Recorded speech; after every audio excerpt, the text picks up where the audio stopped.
आपके पूर्व सांसद जब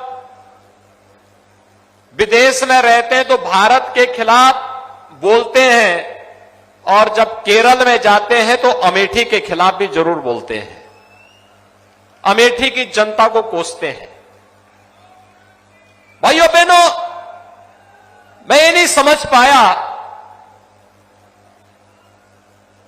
कि इतना तो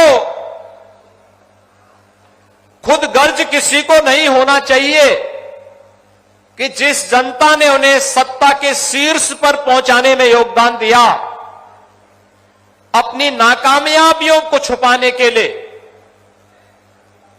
उन्हें बार बार कोसना, उन्हें कटघरे में खड़ा करना, अपनी नाकामयाबियों को न देखना, अपने काले कारनामों को न देखना, मुझे लगता है ये अमेठी के साथ, प्रदेश के साथ और देश के साथ अन्याय होगा। और यही होता रहा है, अमेठी के साथ यही होता रहा। मोहम्मद जायसी ने यही से कहा था कि योगी सिद्ध होई तब जब गोरख सो भेंट। स्योतार महायोगी गोरखनाथ के वे अनन्य अनुयायी थे और उन्होंने उस योग की साधना में इतने पारंगत हुए थे कि उन्हें सिद्धि प्राप्त हो गई थी। भारतीय परंपरा कितनी समृद्ध है,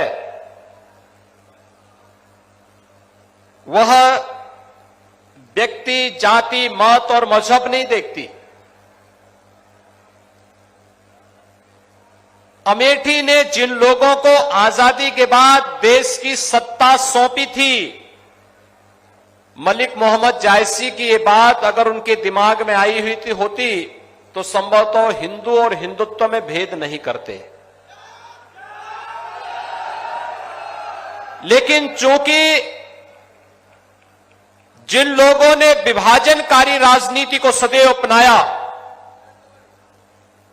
विघटन और विभाजन जिनके जीन्स का हिस्सा है,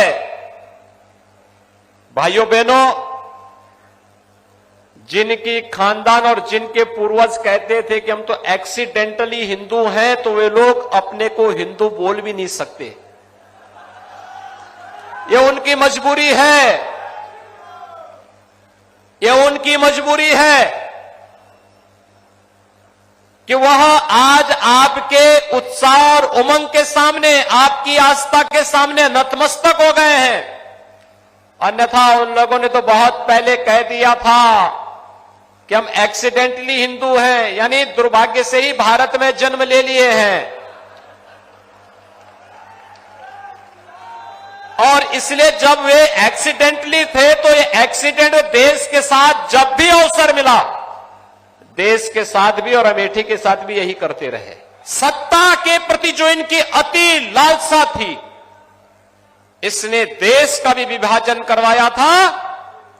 और यही लालसा लगातार तुष्टीकरण की हदें पार करते हुए कभी कश्मीर में धारा 370 लगाती थी, कभी अयोध्या में राम मंदिर पर ताला बंद करवाती थी, और कभी राम सेतु को तोड़ने के लिए ये लोग लालयित दिखाई देते थे।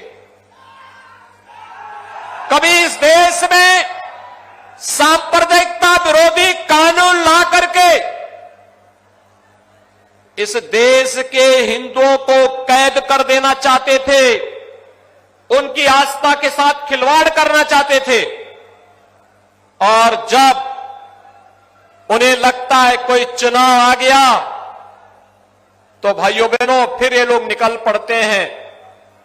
आपने देखा होगा गुजरात विधानसभा का चुनाव चल रहा था 2017 के दिसंबर महीने में, और भाइयों बहनों उस समय जब चुनाव चल रहे थे तो चुनाव के दौरान यहां के पूर्व सांसद जब एक मंदिर में गए और मंदिर में घुटने टेक करके पूजा करने के दृश्य, बैठने के लिए घुटना टेक करके जैसे बैठे तो पुजारी ने कहा भी पालती मार के बैठो। उन्होंने कहा नहीं हमें जानकारी नहीं है।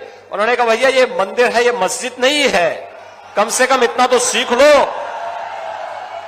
अब जिन लोगों को इतने भी संस्कार न हो वे हिंदू और हिंदुत्व के बारे में भी इस प्रकार का दुष्प्रचार करें तो ये उनकी बुद्धि का फेर है।